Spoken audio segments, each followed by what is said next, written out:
and we're live here on the Pro Wrestling Rewind. It is show 34, and I'm alone this week unless Dave joins in. So I don't know where he is, but hey, if he pops in, he pops in. If not, then we're just gonna keep going. As I said, this is show 34, uh, and yeah, just checking to see if I actually was live there. So yeah, if you guys are in the chat, don't be shy, pop in. We're on Twitter, YouTube, all that good stuff. Thanks to Jane, to the True Penny channel for having us on. And yeah, this show is kind of different because it's our first ever fan show, our first fan submission show, and we will get to that as our main topic. Interesting. I didn't actually. Yeah, I'll save it. I'll save it just in case Dave pops in. Um, this week was kind of weird in wrestling. Like just before we jump back a bit, I did have some segments that I wanted to talk um with Dave on.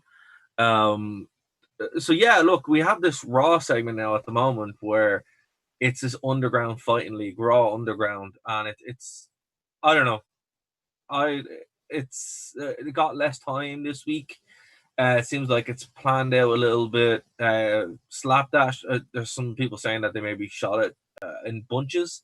So what we saw this week was probably a little bit remainder from last week. But hey, look, we'll give it a bit more time. We'll see what happens, and then we'll kind of go forward on that.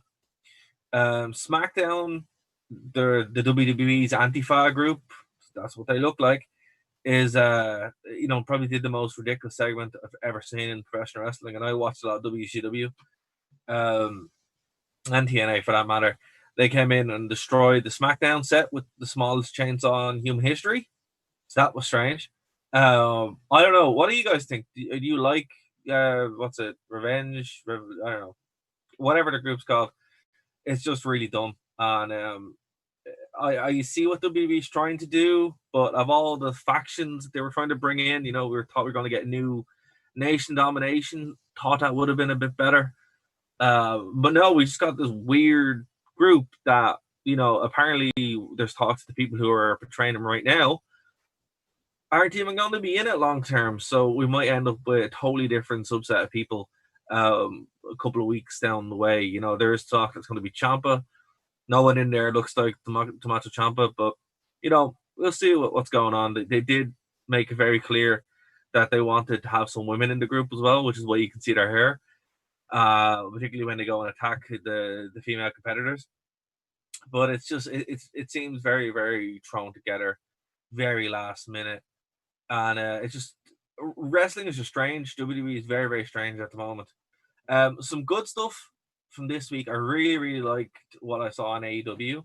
The Orange Cassidy debate with Chris Jericho is fantastic. Probably one of the best things you'll see in a wrestling company this year.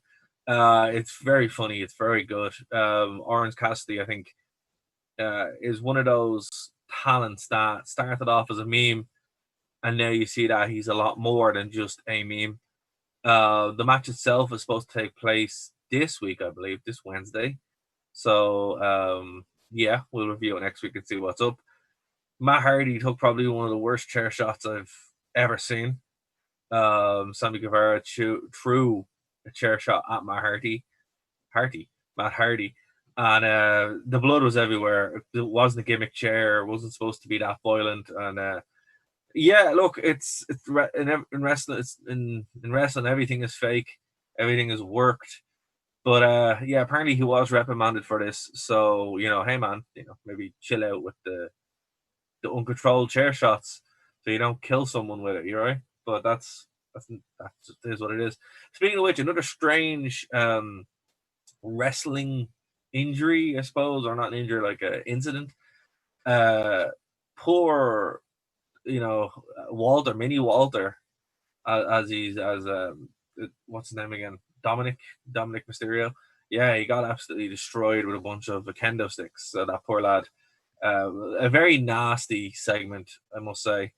And if you go online and see, he signed his WWE contract. He signed that match for Seth Rollins at SummerSlam, but he paid for it. It's unbelievable. It's just one of those things where you really can't. You really can't put a price on that kind of injury, and it's something we haven't seen in a while. So, some people compared it to the thumbtacks on skateboard, but yeah, man, serious deals being paid there. But now he's an official WWE superstar. So yeah, we'll have to see what the match is like. To be honest with you, when I was watching that segment, it looked like they're building up a match with Seth Rollins over and Samoa Joe rather than anything else, because Joe obviously is still injured. That's why he's doing commentary. But they were the ones really building it up, and Samoa Joe can't be involved or else he'd be suspended or fired or whatever that is. But yeah, man, look, we'll have to see what happens. It's still a weird time. There's some talk that SummerSlam is probably going to be on a beach. And yeah, so let's just kind of see what happens. Yeah, we got a couple of weeks out, maybe 4 weeks. It's coming up fast. It's August, and it really doesn't feel like it's this year has gone in so fast.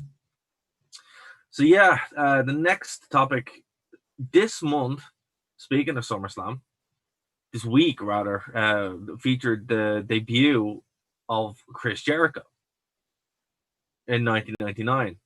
Now, this is weird because I remember this happening. Like, this was not something that, it feels like that long ago. It literally feels like 2 or 3 weeks ago, or 2 or 3 years ago, rather. But no, it's 20 years ago, which is scary. And yeah, it's on Raw.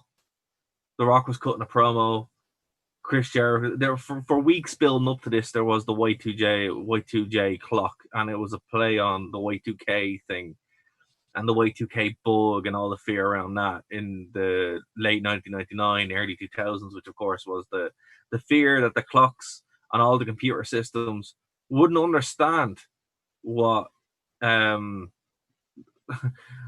understand what the year 2000 was, and they'd tick over and they'd reset back to the early 1900s or something like that. Obviously, that didn't happen. Everything kind of worked fine. Actually, a couple of years ago, there was a bit of a glitch for something similar, but it wasn't as apocalyptic as some people had, put out there and say, "Oh, this is the end of the world," and all that kind of stuff. It wasn't, but it was a really kind of cool thing to adopt. And Jericho obviously used the Millennium Clock as his namesake, his gimmick. And for weeks building up to it, there was this clock with this time, building up to it. And yeah, pops up halfway through the show, 3, 2, 1, bang, fireworks. I forgot how loud the pyro actually was. WWE really went for it with the pyro.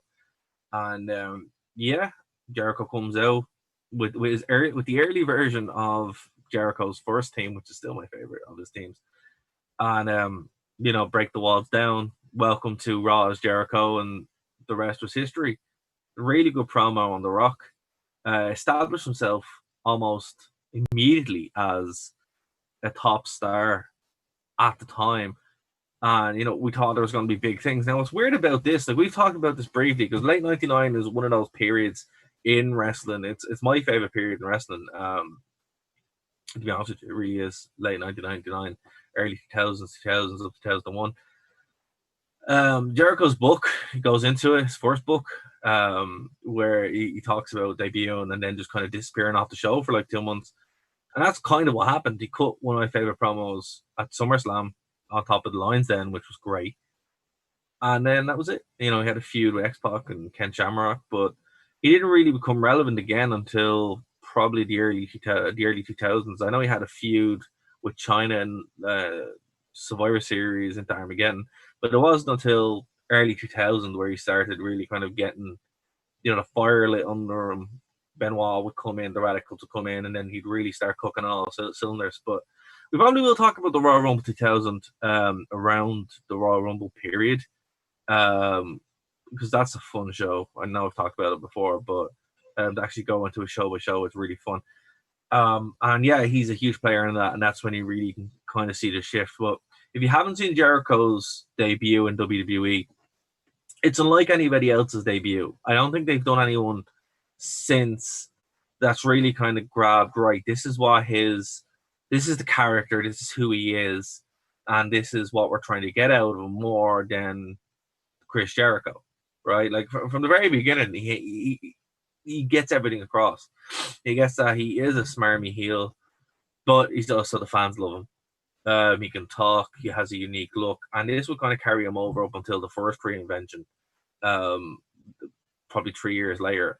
But to go back and see Jericho now in AEW, and then go back and watch this, you're like, well, he really is a once in a generation talent, and it's one of my favorite moments of wrestling in general. So it's crazy to think it happened so long ago, and that will happen during the week. So there's a good Twitter page, This Week in Wrestling on Twitter. If you guys are on Twitter, if you are, follow me at RWV. And I post out anything good from there, and usually it's around the attitude era now. Right, so let's kind of transition into this here. So obviously this show is for you guys, right? Like I do the show for Phoenix, and we do it for the True Penny channel, stuff like that. But the whole point of this show is, rather than just talk about the week in wrestling or something like that, because thank God we don't do that in any great detail. There's better guys to do it, and there's just guys, fair play. It's a Herculean effort that I would just not want to do anymore. Stephen Larson's channel, the Solid Monster Stands Off, all that kind of good stuff. They do it, and fair play. But what I like about this show is we can kind of do what we want, and we do. But that also extends to you guys who are listening, and you guys who are watching. If you want something on this show, right, you can do it. You can just ask for it. We'll cover it. And one of our listeners, Nick, and forgive me, I'm going to butcher your name, Nick. I really am. Pawaski, via Facebook and via the Nerd to Know Facebook page, actually, requested this topic. Now, there's a couple of ways you can actually request us to cover something. So the first one, the most direct way, is to leave a comment underneath this video, right? Literally, under the video, you can just leave a comment, and we'll put it into rotation. Another way is over Twitter, at WVI Desk, at RWV, at D Dave Stevens, at the Pro Wrestling Rewind. Should all pop up as well. Facebook, Nerd to Know Media, Pro Wrestling, Nerd to Know Media, the Pro Wrestling Rewind. They're all there, or at nerdtoknowmedia@gmail.com. So there's a bunch of different ways that you can actually reach out and suggest a topic. But if you're watching this video and I go, hey, I want them to talk about this, leave a comment below and we'll pop it into the hopper, and we'll get to it, But yeah, so this one was submitted about a week and a half ago. So thanks, Nick. I really do appreciate it. And he wanted us to talk about Monday Night Raw from May 17th, 1993. And I don't know why. To be honest with you, it's a strange one. Once again, thank you very much for popping into the chat. And look, I don't know why. I don't know why they wanted to talk about this, but we did. It was fun to kind of go back and watch. So what we decided to do for this one was do a comparison between 1993 and then 2003, so a 10-year kind of gap of these shows. They kind of get a different feel, and you really do kind of get a slice of what the product was like at these different points in time. And the first one here is obviously from May 17th. This was from the Manhattan Center in New York City. And the main event really was Marty Jannetty versus Shawn Michaels for the WWF Intercontinental title. And I guess that's a good enough place to start anywhere else. So it's weird to see Marty Jannetty in a match, particularly after the week that he's had, where he pretty much kind of admitted to killing a dude, but didn't kill a dude. I don't know. It's still weird. Marty Jannetty said he made someone disappear. So, yikes. And it's just weird to go back and watch this and be like, oh, kind of strange. So the match he had with Shawn Michaels was, it wasn't great. It was like an 11-minute match where both guys, they weren't in their prime yet. They still weren't main eventers, obviously still in that kind of workhorse band of the Intercontinental title. It was a decent match. It back and forth for a while. Shawn Michaels hit the Sweet Chin Music. I don't think it was called the Sweet Chin Music then. Just a super kick, and Marty Jannetty kind of no-sells it. A quick kind of Smalls finish with Jannetty getting the win after Shawn Michaels was distracted by Mr. Perfect to pick up the IC belt. And it was cool to see Marty Jannetty win because the poor guy, kind of in general, always kind of rains the you-know-what on him. So I was like, oh, well, that was fun. Yokozuna had a very nothing match with Kamala, and that was less than 4 minutes. By nothing match, I mean literally nothing happened. It was all Yokozuna, and Kamala was defeated emphatically in under 4 minutes. And a sad week for Kamala. He actually died this week. So RIP Kamala. Also funny fun fact, really, real fact. He has the most sought after, rarest action figure that sells for about 10 grand. So if you have a Kamala action figure from the early 90s, go on eBay and sell that because that's worth some serious money. Tatanka, sorry. Not Tanaka, someone else. Tatanka defeated Scott Taylor in 4 minutes. Again, this match was very throwaway and nothing was resolved. It just kind of happened. The Kid defeated Razor Ramon in 2 minutes. Shock finish. The Kid, obviously X-Pac, wasn't really over. He was just kind of there and did stuff. And Razor Ramon was playing the bad guy heel.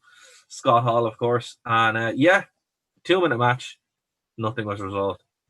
Smoking Guns, Billy Gunn and Bart Gunn defeated Tona Veja and Glenn Ruth. Again, Veja and Ruth were literally just a job squad team brought in to get beaten by the Smoking Guns in about 4 minutes. And the dark match, which wasn't on the show, Bret Hart defeated Bam Bam Bigelow in 12 minutes. Now, to me, if I was booking the show, I would have put that on the show and it would have been the main event. But hey, what do I know? I wasn't booking the show. Your commentators were Vince McMahon, Bobby the Brain Heenan, and Randy Savage. I really like to hear Bobby Heenan on commentary. Anytime you hear him, it's always a lot of fun. Vince McMahon obviously just is a meme as a commentator at this point, so it was kind of funny. And Randy Savage was being criminally underutilized as a commentator, but I think a 3-man booth on Raw at this point was really good. I really enjoyed it.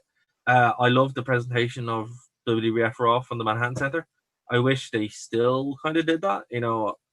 Having that unique look is something that they haven't really had up until the Performance Center, when they kind of had to do it because of the ongoing health crisis. So yeah, look, if you haven't seen it, you didn't miss much. I hope this made you happy, Nick. I don't understand why you wanted us to talk about it, but we did. Montsamut popped in here in the chat. A lot of superstars in the 90s were involved in Raw 93, but it sounds like, yeah, that's what's weird. Like, Raw was a show in its early stages that they were trying to transition into a formula that worked. Hulk Hogan had just left. Obviously, the Ultimate Warrior as well. They were all gone, and they were kind of finding a way now to compete with WCW, because it would be 93, 94, 93, 94, 95 into 1996, where you'd really have WCW smashing WWF's face in. So they really had to find a way to kind of compete, and Raw was the way they did it. A lot of young superstars here, a lot of guys that would be bigger were involved here, but a lot of really strange matches here as well. Again, like, while the wrestling here would be better than stuff you see in the Attitude Era, it wasn't really a very meaty show. You can really, it just wasn't. It's the opposite of what we see now, where there's too much. At this point, there's very little, but again, it's totally different presentation, totally different time. And it's worth kind of looking back and seeing just how far we've come, but I kind of wanted more than 2 minutes for matches. It's you can't really get much done in 2 minutes. Okay, so to compare and contrast that, we're going to jump ahead 10 years. Now, I've never seen this up until now, because I wasn't watching wrestling in 2003. And I've said this many times, I wasn't watching during the, quote, reign of terror with Triple H.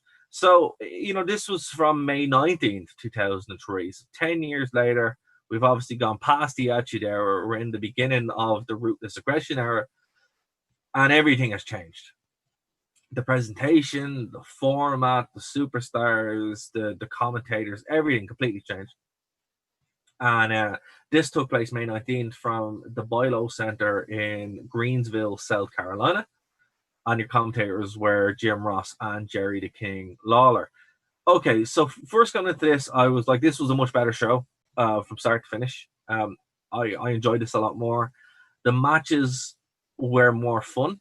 They were a lot longer, and a lot more was done. And there was a much better story going on to it. To be honest with you, the Raw from 1993 did nothing, told no stories, and there was no real reason for it. It was just a show, right? This kind of told a story. This pay-per-view, this show came after pay-per-view. I think it came after Judgment Day 2003. So everyone was still kind of bandaged up. And this is one thing I missed from the shows, actually. Back in the day, they, if they were hurt or they were, they had bled the night before, they'd come with their head taped or with, bandages or anything like that around them. It just made it feel more kind of real. It made it feel more like alive, like a show that had meaning and consequences.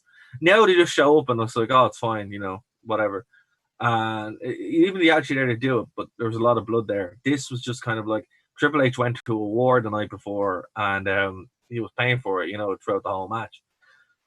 So our matches for the night were the Dudley Boys, obviously Bubba Ray and Devon. They defeated 3 Minute Warning, Jamal and Rosie in about 6 minutes. Now I love 3 Minute Warning. I was watching just after they debuted, and they were gone by the time I came back. But I really enjoyed what they did. Seeing them actually wrestle in a competitive match with the Dudleys, this was really fun. This was a nice little tag team match to kind of open things up. It's weird. Like when I came back to wrestling in about 2005, you had some terrible tag teams. So what happened? And hopefully we'll have to kind of dig into that and see. But everything I saw here, I really enjoyed. Kane and Rob Van Dam, who were the tag team champions, defeated Jericho and Christian for the World Tag Team titles, right? Kane and Rob Van Dam defeated Chris Jericho and Christian by DQ to retain the World Tag Team Championships. Now, what was cool about this was set up earlier on in a highlight reel match, right? And what was cool about this was Jericho was obviously just being a heel, and Christian was the IC champion at this point. And he had actually retained his IC belt by kind of cheating against Booker T the night before. The goal was to toss the opponent over the ring ropes, and the referee was knocked out. Christian was beaten, Booker T won, but the referee didn't see it.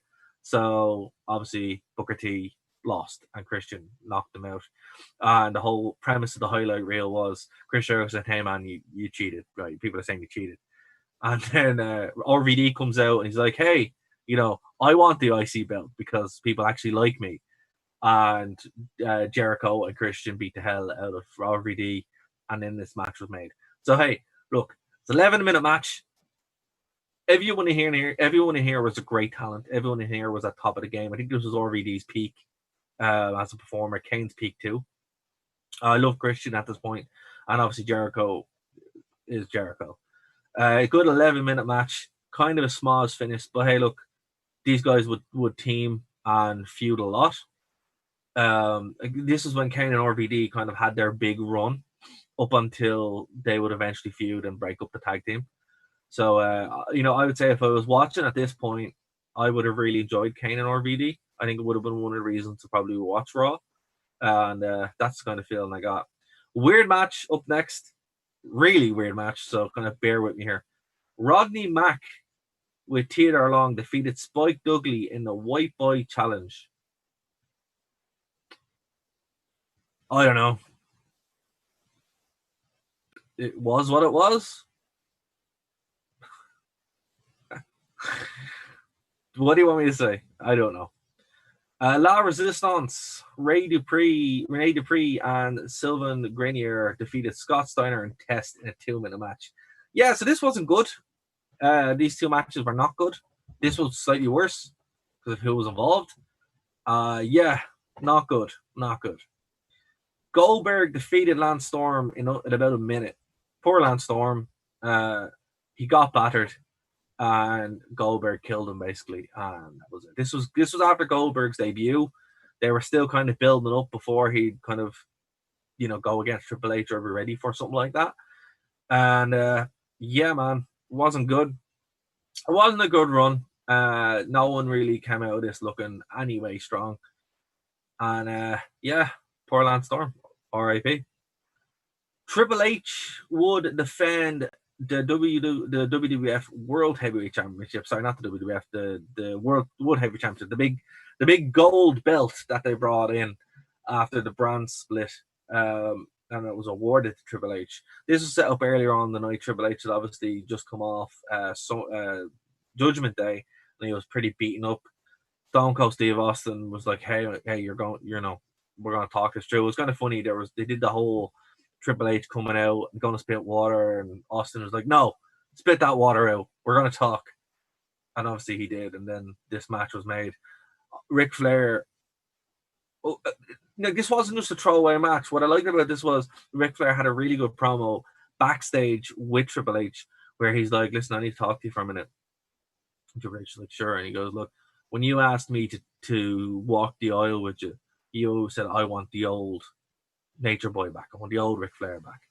And he's like, "Well, look, now tonight I get the chance. I get the chance to go out and prove I still have it. I know you're the game, but I'm going to go out and I'm going to give you my best, and I want you to give me your best, so I can prove I still have it." So they were setting up this kind of thing. We'd see this a couple of years later on with the Shawn Michaels thing, where he actually would retire. Retire. No one really ever retires, right? But yeah, so that was kind of the story going into this.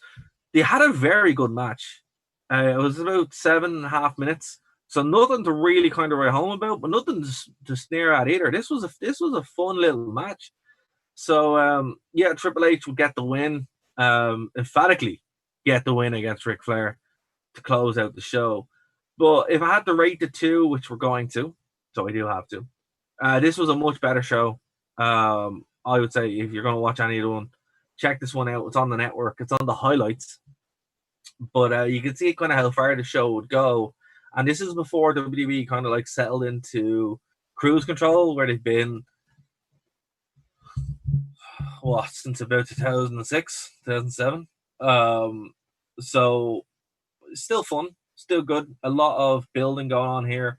You still get the drip feed of WCW talent that would come in after the invasion, and kind of the shuffling of the deck while they're trying to figure out what these two brands would look like. Raw still obviously being the main brand here. So look, if you haven't seen it, give this one a look over the May 19th show, because there's nothing to talk about on that show. And yeah, so that's it, guys. And Dave obviously isn't going to join us this week, so we're going to cut this short. What I will do for the radio listeners, for the podcast listeners, I'll go back and pop in an interview. I'm going to end the live stream unless we got any questions in the chat. I'm going to end the live stream for tonight. And thank you so much, guys, for joining us. We'll see you next week here on the Wrestling Rewind. Thanks, guys.